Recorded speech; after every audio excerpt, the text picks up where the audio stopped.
my doctor thinks I have endo. They're pretty sure, but they just told me to come back and we'll deal with it when I'm trying to get pregnant. It's like, no, that's something we need to be proactive about. And the reality is that it's not primary care's fault. It's just when there is a menstrual concern or a female complaint, their only option is birth control or an antidepressant.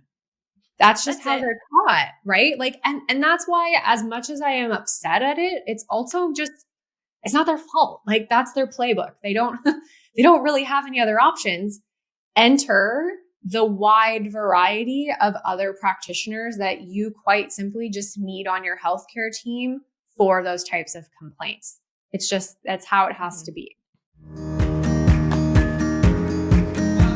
Welcome to the Clear Skin Chronicles, the podcast that takes you on a journey to uncover the secrets of achieving glowing, acne-free skin.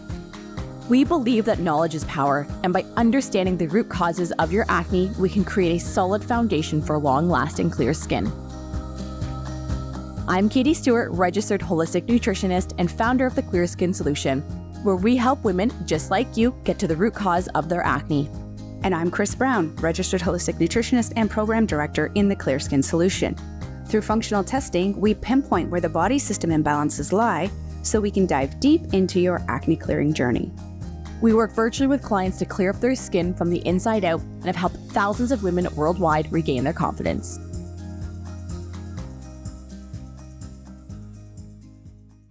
So today we have a big topic. We're talking about fertility. And for our client base, like we work with all age groups, but we heavily work with women like late 20s, early 30s to about their early 40s. And a lot of our clients are also moms. They're trying to get pregnant. They're thinking about conceiving. And I really today wanted to bring on Dr. Kelsey Duncan, not only because she's one of my favorite humans in the world. We've been friends now for I was thinking about this earlier today, Kelsey.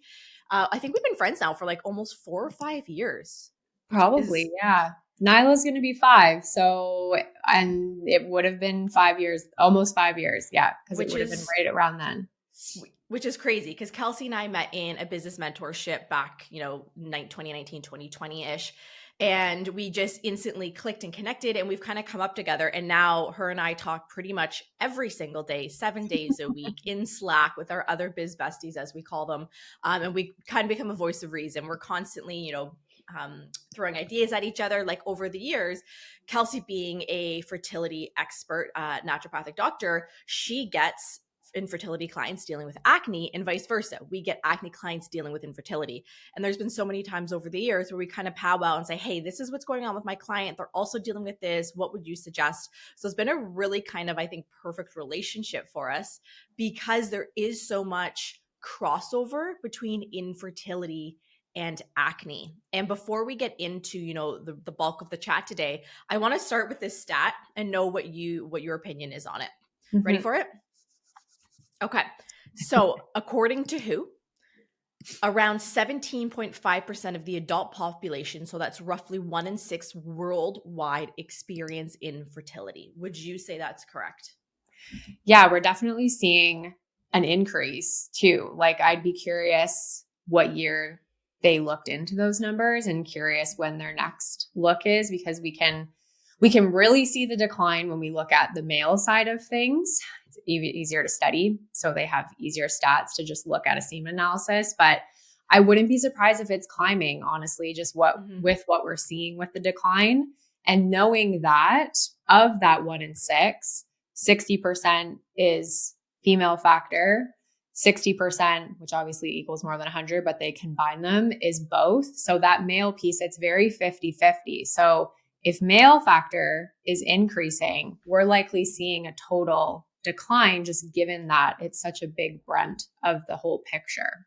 Mm-hmm. And that stat was from April of 2023. So it's recent. Ago. Okay. Yeah. It was recent. And I know just from, talking to not only friends and family members, people in our social media community and email showing up in our DMs, so many people are dealing with infertility. Of course, you guys know my story with pregnancy losses. And I feel like it's something silent that so many women and so many couples suffer with silently. So anytime we can bring this to light, I'm so happy that we get to talk about this. So Kelsey, I would love for you to share, and I should be saying Dr. Kelsey. I'm so used to Fine. calling you just Kelsey because we're BFFs. You're not I'll say formal Dr. here. Kelsey. I would love for you to share a little bit about your story and why you decided to specialize in infertility. Yeah, the funny thing is what actually brought me to naturopathic medicine was acne. So that's how I got down into this like natural habitat, because I had horrible cystic acne. It very much impacted not just my teen years, but my early 20s. And it wasn't till my last ditch effort was seeing a naturopathic doctor, which is very common for any complaint, really. It's their last ditch effort. And I remember just walking out of that appointment, and it wasn't anything groundbreaking. She wanted me to stop eating dairy and like take some sort of B complex, if I can remember correctly. Like it really wasn't anything drastic. Yeah. But I remember just walking out of that appointment being like, oh my God, this is the first person that's ever taken me seriously, because my experience up until that point with the medical system was every single type of birth control under the sun that was making me incredibly sick for years and years and years of my life. So once I had that experience, and then fast forward, I ended up at the Canadian College of Naturopathic Medicine after thinking I was going to become a pharmacist. So it was a pretty big 180 flip of my life. And through that, and then meeting Tyler, I had another horrible medical experience where I was going for an IUD. It was the last type of birth control that I hadn't tried to help clear my skin, or like, this is the only thing we can offer to see if it helps. I was like, let's sign me up. Like, let's try it. And we had a very dreadful failed insertion that I am scarred for life from.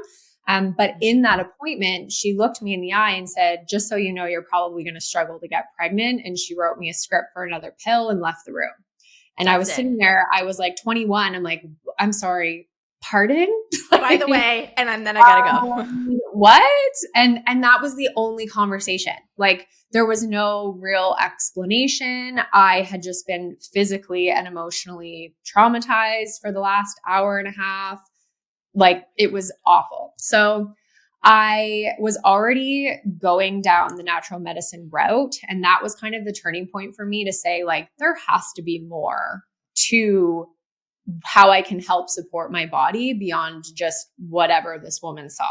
And that's really what drove me into, first, it was just women's health in general. I was very sick of how I had been treated throughout my life as a young adult woman and through my acne experience. And then knowing that I needed to support my body better to possibly be able to have kids, which was something that I thought I wanted at that time. And I was worried Tyler was going to leave me if I couldn't. So I was like, oh God, I have fears. Problem, right? Those are true fears that women have though. Like, will my spouse leave me if I can't get pregnant? Yes, absolutely. And so the beautiful part was through figuring out myself, finally coming off of the birth control that wasn't serving me in the first place, learning about my hormones, healing my gut, fueling my body differently. I'd love to say managing my stress, but I was not. So we just have to leave that off the table. But through that journey of trying to discover my own fertility potential, I cleared my skin. And so there was all these moments of like, oh my gosh, like, okay, this actually was never going to be fixed by the birth control, all the avenues I was trying. I actually needed to balance my hormones, optimize my gut health, really treat my body and nourish my body in a different way. In your early 20s, that obviously looks a little bit different when you're in your 30s and you aren't out at all hours of the night with your friends. That's a good way of putting it. That's a nicer way. But it helped really just fuel this fire in me. Honestly, my experience to say like women aren't being treated appropriately. And I was very fortunate to be able to get pregnant with my son, who's almost 8. My daughter's about to turn 5. And so I'm no longer in that fertility space, but I now have the tools to make sure that I'm the healthiest version of myself. And I think that's the really beautiful thing that we both do with our clients, and they don't even know it, right? That's the part I always like. That's our favorite part. Chris and I talk about this all the time, is it's those things that they don't realize that are happening in their body that we really, really love to see. Yeah. And it's long-term. Long-term. It's not just for now. It's for life. Yeah. And I want to go touch on something you mentioned, is that women just aren't treated well in the healthcare system still to this day. Chris and I did a whole podcast on it back in March as well, when women being dismissed. But I would love for you, Dr. Kelsey, to tell us, what are some of the holes that you have seen in that traditional medical care for fertility that you're like, this is unacceptable, this needs to change? Well, I don't know when this is coming out, but it's March and it's Endometriosis Awareness Month. And it can take up to 10 years to get a diagnosis of endometriosis. And yet we know from the research that if you have painful periods and you're struggling to get pregnant, there's like a 78% chance you have endo. And if you have endo, you're likely declining your ovarian reserve every single year that it's not managed or treated. And so more and more and more women who are being dismissed early in their teens and in their 20s with horrible menstrual pain, and their doctor's just saying, here's the pill, let's just stop your periods, you'll be fine, are now 30, 31, 32, wanting to get pregnant, and they have diminished ovarian reserve or premature ovarian failure or stage 4 endo. And even IVF sometimes isn't getting them the result that they want because they've spent years with this overgrowth that's being poorly managed. And it's not even about the physical pieces or the inflammation, but no one's talking about it. And no one's saying, this might be endo. Do you want to have kids? We should probably talk about, I don't know, freezing your eggs when you're young, and they're likely a good backup option for you if you do have that problem in the future when you are wanting to have your family. That boils my blood. And we still have clients who... Kelsey's like, I could do a whole podcast on this. Just you guys leave, I'll take over. Drives me nuts. But then still, they're like, I often have clients, or even before I got really, because now I only really treat infertility. Before I had a private practice, I worked in a clinic, I saw a whole slew of things. And back then I would have clients that were like, yeah, my doctor thinks I have endo. They're pretty sure, but they just told me to come back and we'll deal with it when I'm trying to get pregnant. It's like, no, that's something we need to be proactive about. And the reality is that it's not primary care's fault. It's just when there is a menstrual concern or a female complaint, their only option is birth control or an antidepressant. That's how they're taught, right? Like, and that's why, as much as I am upset at it, it's also just, it's not their fault. Like, that's their playbook. They don't really have any other options. Enter the wide variety of other practitioners that you quite simply just need on your healthcare team for those types of complaints. It's just, that's how it has to be. Absolutely. And another component is, when you think about fertility and fertility issues, it's always the woman you're thinking about, right? And you always hear, oh, it's the woman's fault. And I hate when I hear that, because it's nobody's fault that you're dealing with infertility or fertility issues. So let's just get those words out of the way. Mm-hmm. But it's not one-sided. It takes two to tango here. And you see this all the time, that there is very much a male counterpart to these fertility issues. Absolutely. It's huge. Like, we can't ignore it. And I learned that lesson very early on in my career. I was working with a very wonderful lady. We did all the right things. We did all the testing. We did the acupuncture, all of the supplements. We did all of the things. We spent a year together. We were actually working on her skin prior to her wedding. And then after her wedding, she's like, all right, I want to have a baby. I was like, let's do this.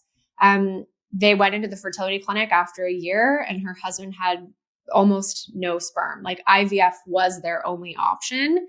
And I literally think about it to this day. Like, it still fuels my treatment approach, because if I had screened him, if I had brought him in, if I had asked the right questions, if I did the testing, I would have saved them an entire year. And I didn't. I was too young and naive and really not looking at the bigger picture in the way that we do now. And so it completely shifted how I approach cases. And I can tell you from like our client base we have in this moment, probably more than 50% of them have some form of male factor. If it's not an overt diagnosable because of reference range factor, it's a subfertility. And there's this whole bracket of both women and men that are falling in that subfertile category that probably aren't even being picked up by that 1 in 6 diagnosis. And that's the really tricky part, because where do they go? And they're often just floundering around in the medical system because they're not bad enough yet, or they're, not quite ready to do those types of treatments because they're hearing like, oh, your numbers are fine, right? When they're actually normal, but they're not optimal. Absolutely. And I know Chris has been absolutely itching to ask you about the testing. She's just sitting here quietly waiting for it in, so I'm going to give it to her. Well, I think you asked my question. So I was giving you a nice segue is what I was doing, Chris. I'll let you ask it in the way you like to ask things. Oh, okay. So that means Katie will have to decode this. I'm just letting you know Kelsey has the same brain. It's fine. Oh, okay. So when it comes to fertility and looking at all the avenues, because obviously we love to test inside the Clear Skin solution and look at the over-compassing, because like you've related a bunch of different lifestyle factors in what you've said, is what do you find as a starting point that's valuable to kind of go, aha, here's a low-hanging fruit. Aha, here's kind of what we should look at first, because we do know sex hormones are impacted by other factors in the body. And sometimes maybe you see it, maybe you don't, but sometimes we can't get to the sex hormones until we kind of delayer what's on top of them. Yeah, absolutely. I think that from a low-hanging fruit perspective, the sex hormones definitely are lumped in that category, but I feel like metabolic health is actually a really common low-hanging fruit that's actually being missed. I don't think I've ever seen a fertility clinic test fasted insulin and fasted glucose. They'll look at a hemoglobin A1C, but we all know that that can look normal for many, many years when you actually have severe insulin resistance. And so that is a really common one that we pick up with our clients in our like standard route of testing, that they're like, oh my gosh, I didn't know this was a thing. And it's so, I don't want to say easily managed, because it's not necessarily easy to change your nutrition habits or get out for walks and change your exercise routine up, especially if you're someone who's pretty sedentary, but it can be simple. And so those are the types of things we like to walk down first, because I often find that the metabolic health side of things is ignored. And it's such a big component of how your sex hormones are functioning. If your insulin's high, your ovaries are maybe producing more testosterone. They're producing more testosterone, and that's being converted to DHT. Are you getting more acne? Maybe, maybe not. Are your ovaries actually able to do their job, or is it creating more cysts instead of actually ovulating?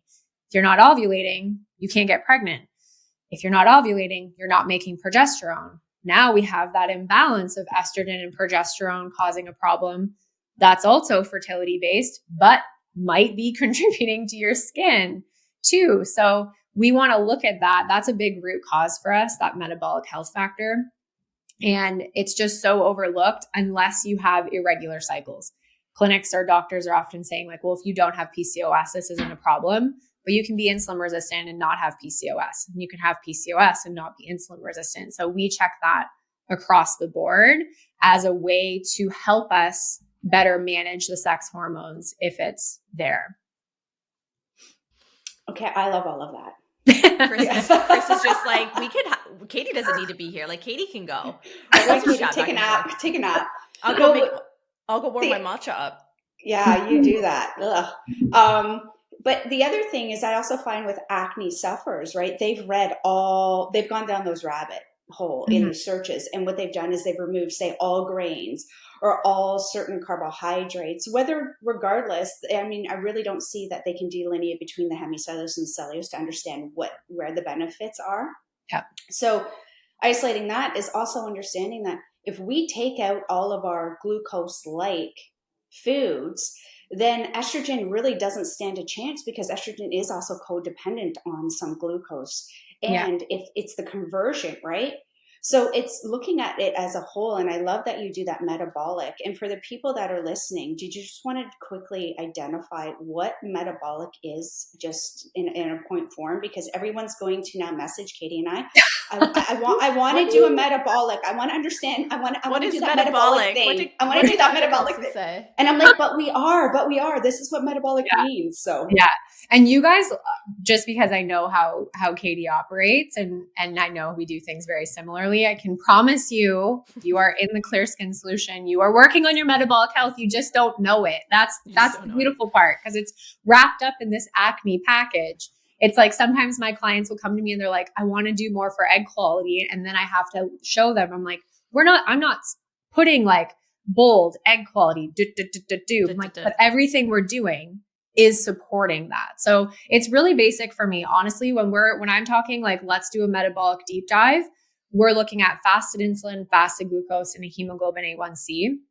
If someone has PCOS that they've either been diagnosed with or we're diagnosing from their initial blood work, might want to go back in and look at like liver enzymes just to be cautious. Cholesterol, we'll do that with them as well. And we'll definitely do a cholesterol with men and make sure, because that can be high and impact sperm health. So it's things, honestly, like the sad reality is that these should not be fertility specific tests. These should be tests that every human is getting done every year. I just made my husband go. He's going to be 39 this year. And I was like, you need to go and do like your basic lab work. Like it is time for us to start monitoring these things. These are things everyone should be having done every single year, because if we were looking at it from a preventative standpoint, there would be significantly less type 2 diabetes in the world, bearing that people actually made changes when they saw the numbers. But we're waiting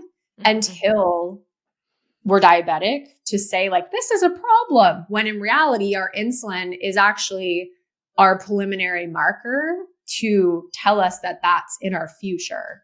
And your insulin is this unsung hormone, because it's actually a hormone that has quite a big impact when we're speaking about fertility. So that's really the big piece we want to see. Absolutely. Mm-hmm. So when we're looking at, the I don't want to say causes of fertility, because as you have said multiple times, it's really difficult in some cases to find the root cause of what's going on with your fertility. And like, you can dance around it, but narrowing it down can be quite difficult unless you are dealing with an endometriosis diagnosis or a PCOS.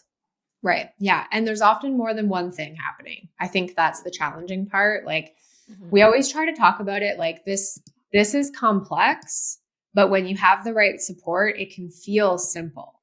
And it's more about just learning how to peel back the layers and really work on the mindset piece of things, because we live in a world, and I know you guys feel this hard. We live in a world of instant gratification, and you're not going to clear your acne in 2 weeks, right? Nope. You're not going to change your diet. Say that again. Say that again. You are not going to clear your acne in 2 weeks, and you are not going to improve your egg quality in an hour, and you're not going to really make drastic changes in your hormones in just one cycle. So yes, I'm a naturopathic doctor. I'm very heavy on the physical medicine side of things. We're going to do all of that.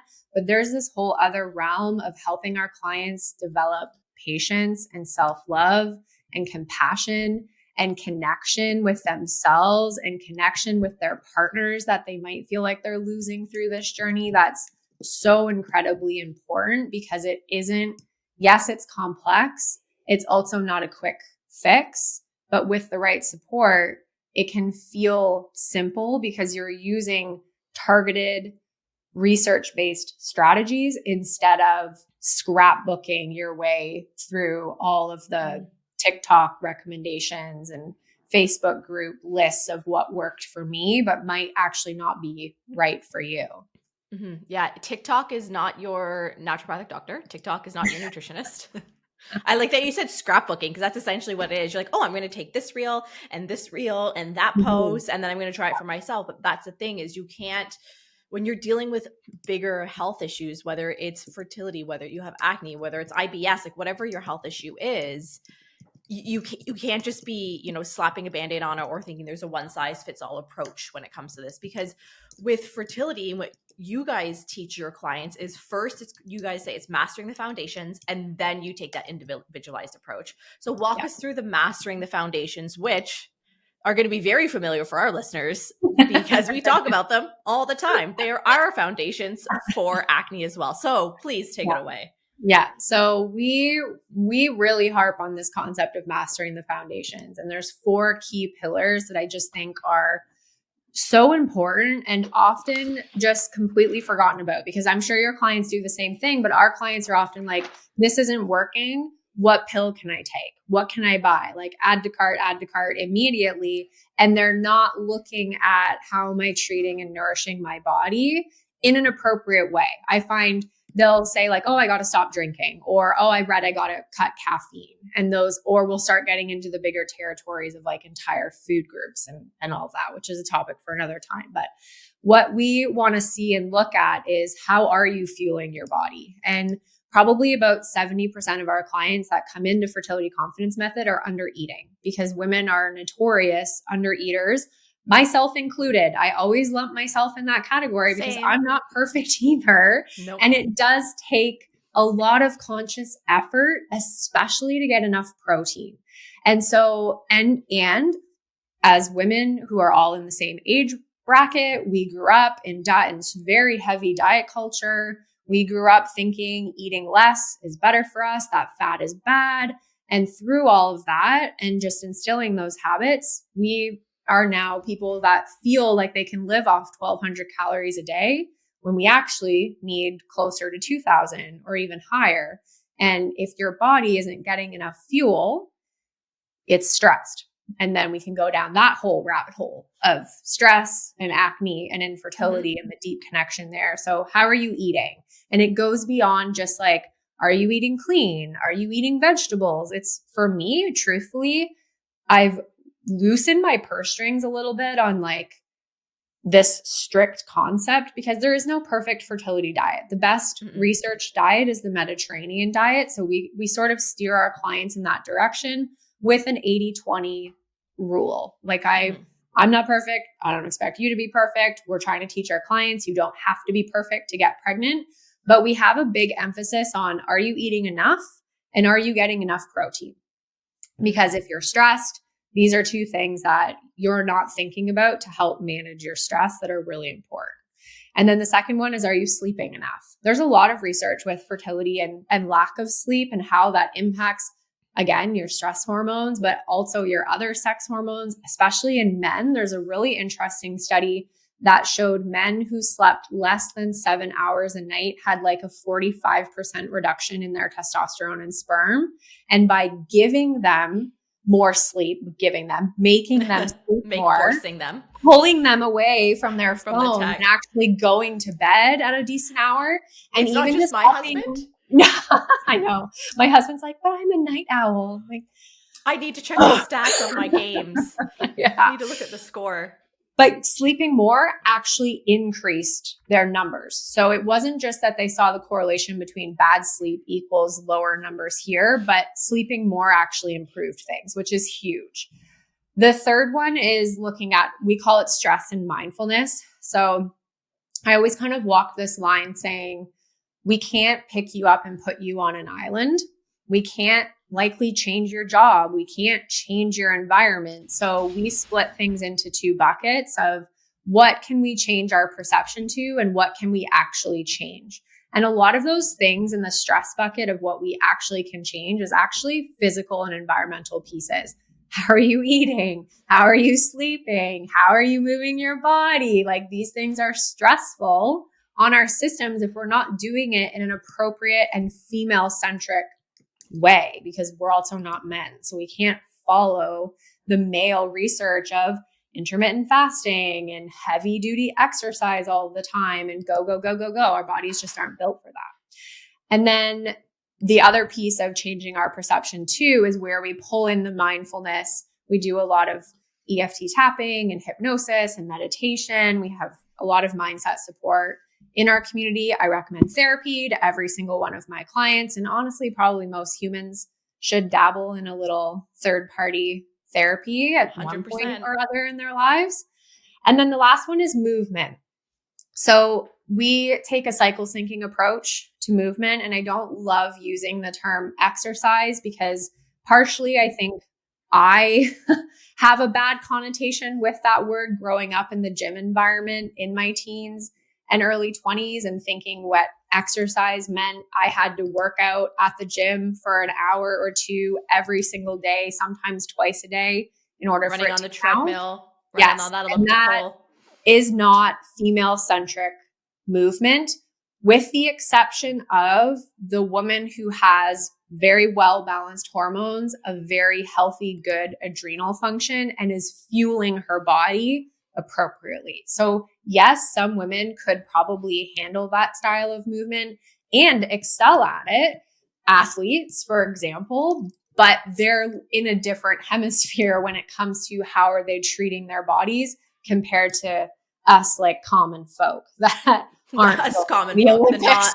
the non-professional athletes. We Right? actually had The ones that are like, oh, I have to move my body. Come on. We actually had a really interesting chat with one of our former clients. She was an four-time Olympic athlete, and the conversation we had. So go back and listen to our episode with Erin Milzinski, because it was really insightful to see how they are forced to train and how they need to train. And it's very their similar. job. And it's right? their job, it's right? their job to be at that caliber. And that's not to say that they're not damaging their adrenals and their hormones in the process. Like, Which she talked they about. might be, for sure. Yeah. So I always like to give that asterisk of like, there's some people out there that could probably do that. But for the majority of people, we need to take a female-centric cycle syncing approach where we alter our movement patterns based on the phase of our cycle. And we listen to our bodies. Like, I think that's just something we've lost. It's like an art we've lost. Society's just like bashed it out of us.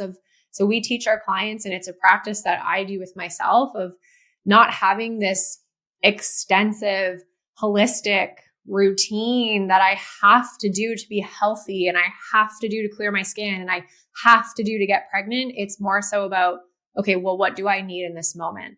I've got 30 minutes. What do I need in this moment? Do I need to sit and just breathe? Is it time for me to do my movement? Does that just look like a walk today? Cool.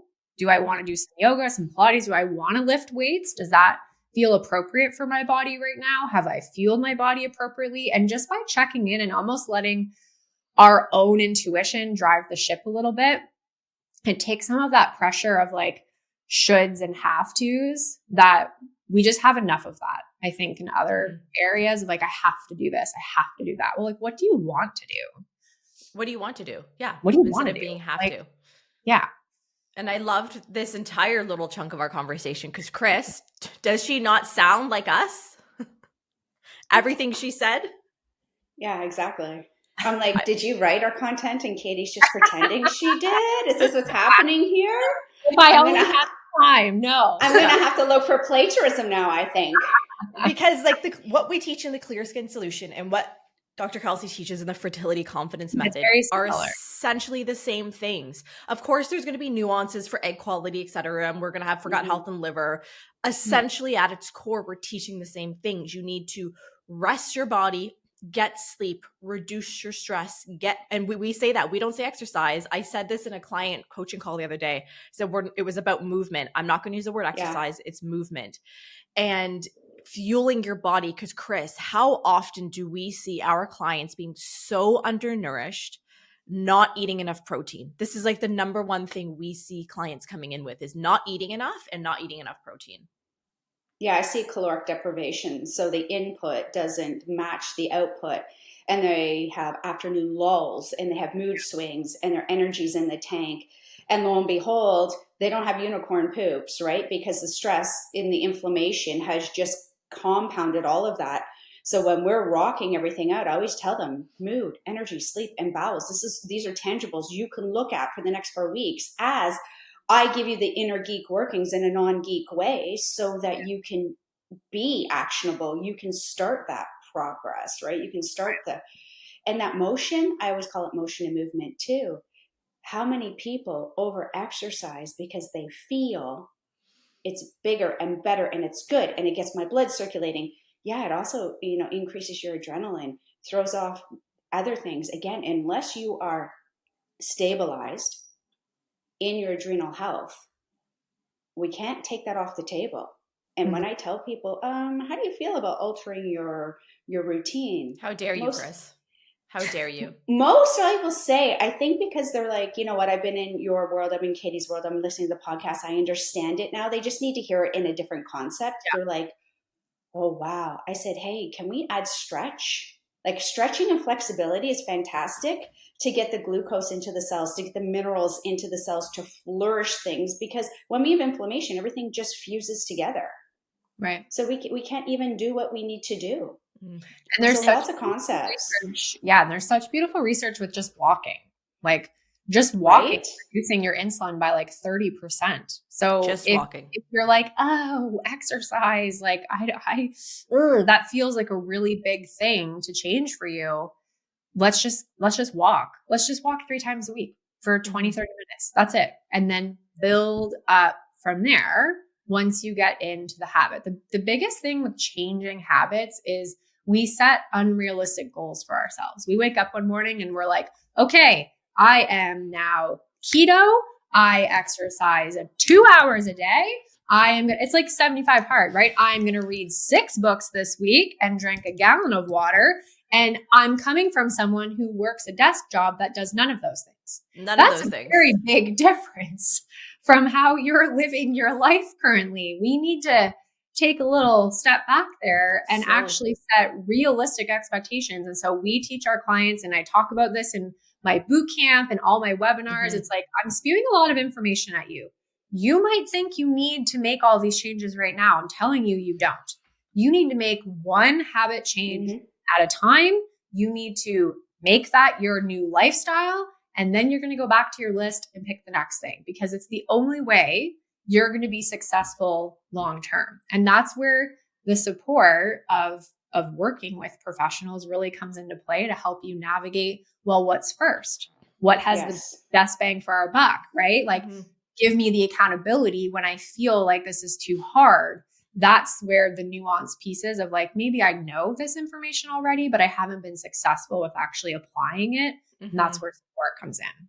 Absolutely. And before we get into some of your, top tips you like to see women or couples start doing first, I want to dig into one little thing here, and is how big for you, and I already know the answer, how big is that stress and cortisol component for your clients? Because for us dealing with acne sufferers, they're always like, it's my gut, it's my liver, it's my sex hormones. And when we say, hey, let's talk about this little thing called stress, they're like, no. Like, I'm fine. I did 3 breaths in the car today. I don't need to do anything else. When I was stuck in traffic screaming at people. And we always say, like, the stress is such that silent killer, and that we have seen borderline miracles happen when our acne clients finally take on that stress and mindfulness approach. And have you seen similar with your fertility clients? Yeah. The coolest thing we've seen over the last couple of years is every year we've increased the amount of mindset support we have inside Fertility Confidence Method. And every single year we see our pregnancy rate increase. And the biggest one was from 2020 to 2021. And obviously that was a very stressful time in life for everybody. Let's not go back there. I think we all have PTSD from it. Yeah. But there was a lot going on, right, outside in the world. And we saw our pregnancy rate double just by increasing and pushing, honestly, our clients to be like, we have all these resources, and now I'm going to show you how to use them, because giving them to you is not enough. We actually have to help you learn how to incorporate these things into your day-to-day life. So it's huge. And we could honestly probably talk about it for another hour. And on the other side of that coin, I take a very, I don't want to say backseat approach, but I talk about it very cautiously, in the sense that there's this very vicious circle in the infertility space of like, stress is keeping me from getting pregnant, but I'm Yep. stressed because I'm not getting pregnant. And now I'm more Same with the stressed. acne. Now I'm not getting pregnant. Mm-hmm. And oh my God, I have to stop being stressed. And we're just like, it's a tornado, right? So we really try to focus first and foremost on the physical aspects of stress. So circling it back to the eating and the sleeping and the things that we have control over, because you don't feel when you come in and work with us, and even likely ever 100% feel like you have control over your infertility or your fertility journey. There's always going to be that piece, even when you're feeling confident, there's still always going to be that like, ooh, why hasn't it happened yet piece that we can't eliminate. And that's just the reality, right? I'm not a fairy godmother. Nobody should ever be promising you a pregnancy. And if they are, you should run very far because it's inappropriate. But there's lots of things that we can do to help support your mental, emotional health and support your adrenals. I like to start with the physical aspect of things because it's tangible. Absolutely. And people can actually sink their teeth into that part. And then we're like, okay, now we need to work in what mindset tools do you like? Not everyone is going to love to meditate. That's cool. What else could we do? Could we just find you a hobby, which is a word as a mother, as a business mother, I don't love to say. I'm like, what is a hobby? What is a hobby? What is a hobby? Actually, I do have a hobby now. I'm reading again, like an atrocious amount where everyone thinks I'm crazy. I read very quickly. So same. I'm a very quick reader and I'm obsessed. Yeah, so I'm just like crushing these books that which ones? Now I'm running. What are you reading? Any sort of like rom-com book. You know what my favorite storyline is, and I'll just keep reading it over and over, is the ones where they have to pretend to be in a relationship and then they fall in love at the end. It's so good for your anxiety because you know how it's going to end. There's a happy ending. No surprises. We're not watching one day on Netflix and then crying for a week after. That was too much for me to handle. Yeah. No. We're looking at things to like calm us down. So I tried to read this like, it wasn't like a thriller, but it was definitely not the genre I'm used to. And I was like, nope, can't. I just can't. My anxiety. Consistency. Give me the guy that comes happy in ending. Cookie shop and they fall in love, like a Hallmark movie. Love it. Hallmark movie. That's what we all need more in our life. Right? But I read so fast and they're like 500 pages that I can literally read a book in a day. Same. So so if anyone has any recommendations for me, at Fertility Confidence Method on Instagram, I'll show up in your Slack because I got about like 200 novels in this cover behind me. I will. And that's the thing, right? It doesn't have to be like, I'm going to start taking up rock climbing. It can be something as simple as I'm going to start reading a little bit. Because for me, you know, we are the same, and Chris is the same. We're moms, we're business women. Like we've got a lot going on, and you know, going and joining a pottery class may not be what's going to work for us, but we can find 10 minutes at the end of the day to read a couple chapters. Yeah. And I love for you that you said is you're starting with the physical things you can do to reduce your stress, because I don't know if people realize this, but when you're not eating, when you're not sleeping, when you're just surviving on caffeine, when you're have a caloric deficit and over exercising, these are all stressors to the body. Your body sees this as stress. It doesn't just have to be, you know, you getting cut off in traffic or your boss yelling at you or getting in a fight with your kid over something. Those are like the big stressors we think about, but we forget that there's these physical stressors we do to ourselves every single day. Mm-hmm. Without intending, like we're doing them to ourselves, but we're just not. I think it's just things we don't correlate back to stress, right? Like we don't think, oh, if I don't eat enough today, it's no different than me. Yeah, like racing through traffic to get to the meeting on time, and our body's like, we don't think about it that those two things are the same, but hormonally, they're no different. And that's, I think, a big realization for women that are struggling with the concept of stress management, because we look at stress management, we think, well, my job is stressful.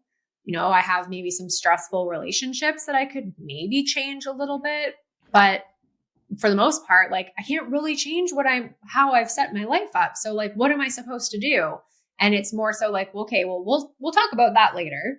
Let's deal with the physical side of things. And then let's navigate these pieces we can't change and help support your body through them. Mm-hmm. And then once you have that in place, like you said, that's where we can get into the mindfulness component. And surprise, surprise, around the same time you implemented stress for, mindfulness into your program, we did the same, because we were finding that with acne, just like fertility, you have that vicious cycle of I'm stressed because I have acne, and I have acne because I'm stressed. And it's just this loop and loop and loop. And the questions we were getting from our clients were way outside our scope of practice. We're not therapists, we're not mindset coaches. So we realized the massive need to have that support system in place. And Chris, do you remember when we implemented the mindset component, we hired a registered psychotherapist who acts as our mindset coach in the program to take on that component, the shifts that we saw and the success for the clients? Yeah, absolutely. I mean, they still hit up the coaches with these small nuances. Of course. We're well versed. It's all fear-based, and we can tackle those absolutely. And just, really it's reshaping the words. And I did it this morning.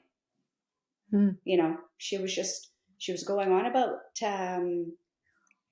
how, her mood has improved, but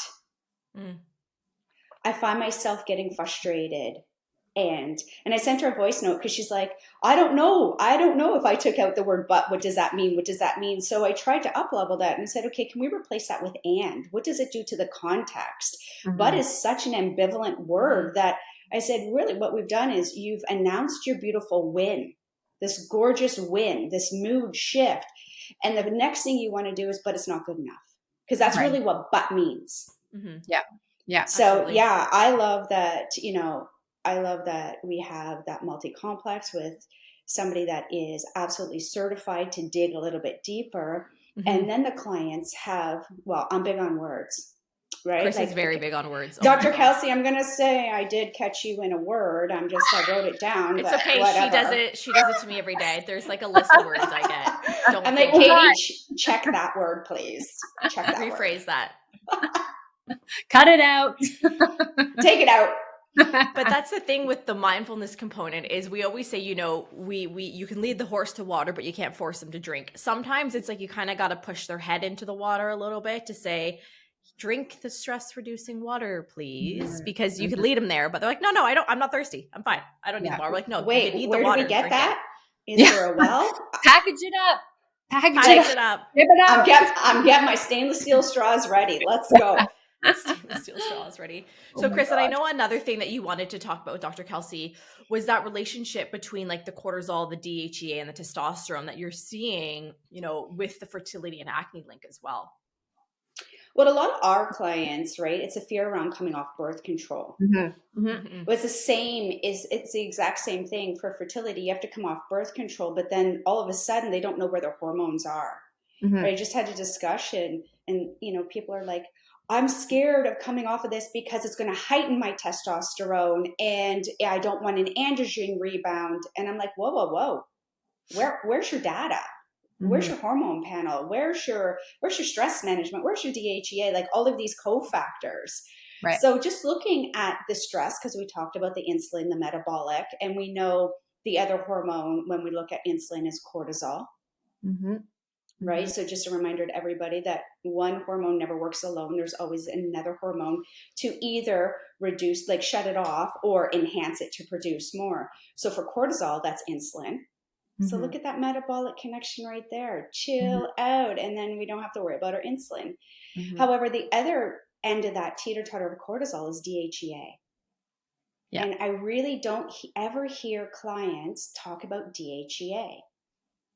And it's such an undervalued hormone that happens in the adrenals because it's the parent of estrogen and testosterone. Right. We need it.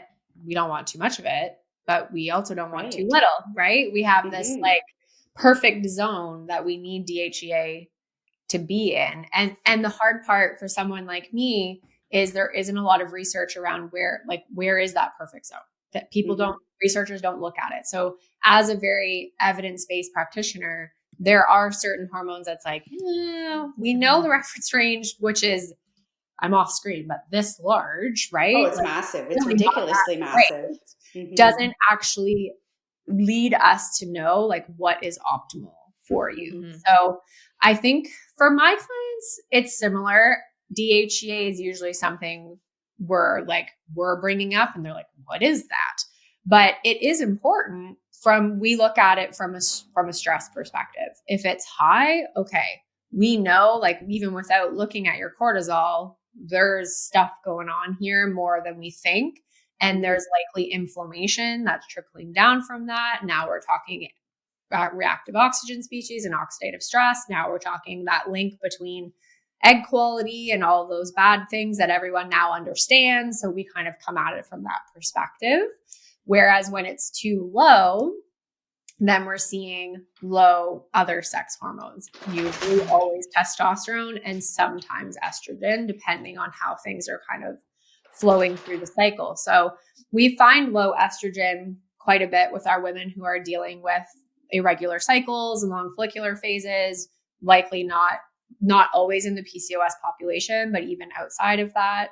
And women who are struggling with uterine lining, so thin lining.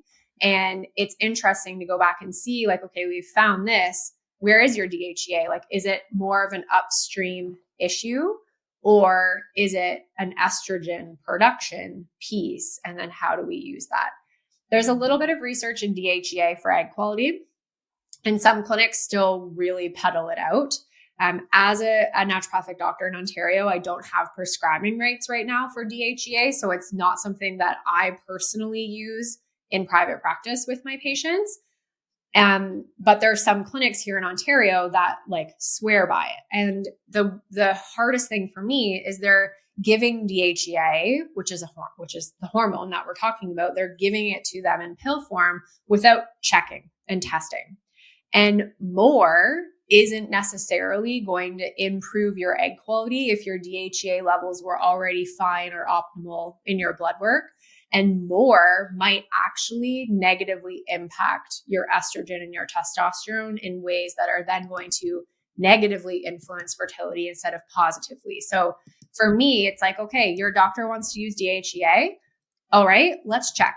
If it's low or in that lower range of what they have on the lab, I'm open to you trying and monitoring. We have to make sure, because I've seen clients go from 0 to 1,000 on DHEA really, really quickly. Wow. So we want to just be really, really cautious when we're using something like that. And it's something I see in the community isn't really being monitored. They're just kind of throwing them on it. And in the States, you can get DHEA from like the 7-Eleven. Like you're in anywhere. Yeah, you can. You can. Chips. It's crazy. Here it's a controlled substance, so it's not the same. But yeah, in the US, so we have US fertility confidence method clients. I'm like, oh, I grabbed this like when I was out Target the other day, and I'm like, that's a hormone. Like you should not be able to buy that. And yet here they're all concerned about like putting vitamin D on the shelves for consumers. But it's like, it's just such a crazy, it blows my mind sometimes. I'm like, I don't know how you get your hands on half of this stuff, but like, I don't want to know.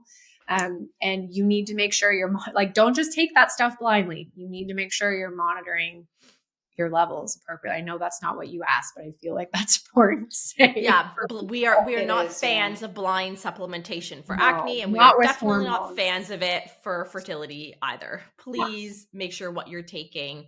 Again, TikTok is not your practitioner. Yeah, and there's so many cofactors. People just, that little S, that little DHEA, that little tiny S is, are you sulfonating it? Yeah, how's the liver? And you said that. I'm going to go look at the liver maybe. I'm going to see if I can do that exchange. Do we have a backlog, right? There's other homeopathics that we can use to kind of elevate the production. You don't always even have to enhance with specific hormones, because now you're kind of playing with some dangerous territory, Fer. Yeah, especially with that DHEA piece, because it is at the top of the umbrella, right? So absolutely, it potentially can touch every other hormone below it. And that's just something you have to be really careful with. So don't go to 7-Eleven and buy DHEA today. Don't do it. Not get a Slurpee and your hormone pack unless you've done your lab. So instead of that, Dr. Kelsey, what would be some like really like simple, basic tips that you would love for women or even couples that are struggling for fertility to really start to implement? Yeah, I honestly think the best thing to do is to go back to the middle of this episode and listen to us talking about the foundational pieces. Like you need to eat your food, you need to eat your protein, you need to go to bed, and you need to get good sleep. So if you're someone who's struggling with sleep, really evaluate your sleep hygiene. Ow, sorry, that was embarrassing. And I just slipped right out of my chair. And Katie's going to put that one on Instagram. Right? I know. That slip on your freaking Instagram. That'd be like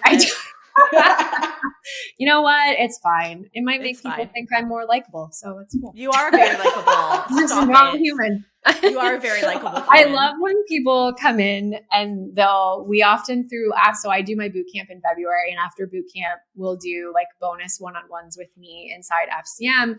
And women will come into these calls and they're like, I feel like I'm talking to a celebrity. I'm like, I am literally wearing track pants that I have worn for the last 3 days. I am the most normal ass human.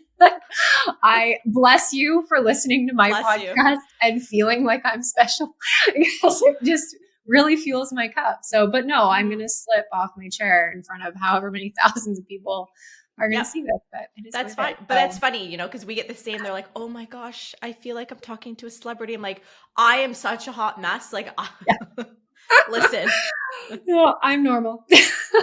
we're all very extremely normal humans. We just all happen to have a podcast where you guys come in and hang out with us. But we are so grateful because you have a phenomenal podcast, and I'm obsessed with your podcast, and I have so many girlfriends that listen to it as well. Because again, being in my mid-30s, I have girlfriends that, struggled with fertility, and I'm always like, Dr. Kelsey, Dr. Kelsey, Dr. Kelsey.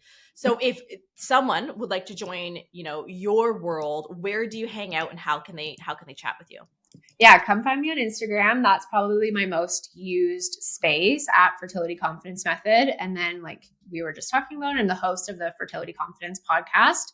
So if you haven't checked that out, come on over. We have an episode with Katie that you can come and find. We have a very similar conversation, but more gut direct. We talked a lot about pooping.